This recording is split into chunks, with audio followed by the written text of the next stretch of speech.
রংপুর, ময়মনসিংহ এবং চট্টগ্রাম বিভাগের কিছু কিছু এলাকা ছাড়া দেশের অধিকাংশ জায়গাতেই মৃদু থেকে অতি তীব্র তাপপ্রবাহ এটি বয়ে চলেছে এবং এই ধারা আজকে কিছুটা কম থাকলেও আজকের পর থেকে অর্থাৎ আগামীকাল থেকে তাপপ্রবাহের এই ধারা অব্যাহত থাকতে পারে। গত 24 ঘন্টায় সর্বোচ্চ তাপমাত্রা রেকর্ড করা হয়েছে এটি চুয়াডাঙ্গাতে 42.2 ডিগ্রি সেলসিয়াস। এটি স্বাভাবিকের তুলনায় প্রায় 5 ডিগ্রি সেলসিয়াস তাপমাত্রা বেশি।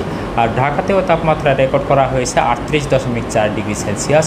এটিও স্বাভাবিকের তুলনায় প্রায় 4.7 ডিগ্রি সেলসিয়াস তাপমাত্রা বেশি রয়েছে। 21 তারিখ থেকে পরবর্তী 3 দিনের জন্য অর্থাৎ 21, 22, 23 এই 3 দিনের জন্য হিট অ্যালার্ট ইস্যু করা হয়েছে। কিন্তু যেহেতু আবহাওয়া প্রতিনিয়তই পরিবর্তনশীল, আমরা আপাতত যে রকম সম্ভাবনা দেখছি তাতে 24 তারিখের পরবর্তী সময়েও দেশের অনেক জায়গাতেই তাপপ্রবাহ থাকবে।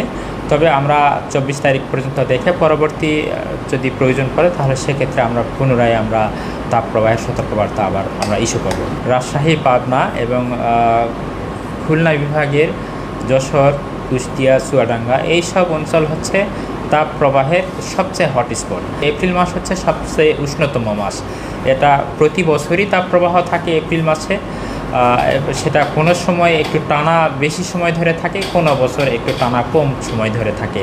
আমরা যদি অতীতের ইতিহাসের দিকে খেয়াল করি তাহলে দেখা যাবে যে রিসেন্ট সময়ের মধ্যেই 2014 সালেও কিন্তু এরকম তাপপ্রবাহ ছিল এবং গত বছর 2023 সালেও কিন্তু 43 ডিগ্রি তাপমাত্রা ছিল।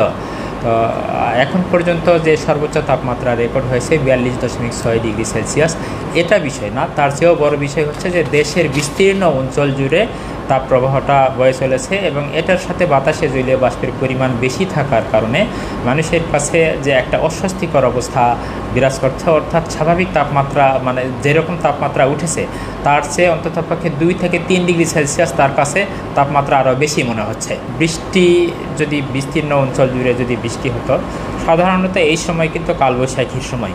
কালবৈশাখী হলে অধিকাংশ সময় কালবৈশাখীটা শুরু হয় দেশের বাইরে থেকে, অর্থাৎ পশ্চিমবঙ্গ অঞ্চল থেকে বা রংপুরেরও উত্তরে শুরু হয়।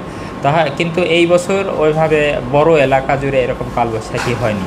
কালবৈশাখী হলে সাধারণত তাৎক্ষণিকভাবে ওই দিন কিংবা তারপরের দিনের যে তাপমাত্রা সেই তাপমাত্রাটা কমে যায়। ফলে ওই সময়ের যে একটা ফ্লো, সেই ফ্লোতেই কিন্তু যে তীব্র বা অতি তীব্র তাপপ্রবাহের যে মাত্রা সেই মাত্রাটা কমে যায়। যেহেতু এই বছর ওই অর্থে বৃষ্টিপাত এই মাসে হয়নি, সেই জন্য তাপপ্রবাহটাও কিন্তু এটা কমেনি।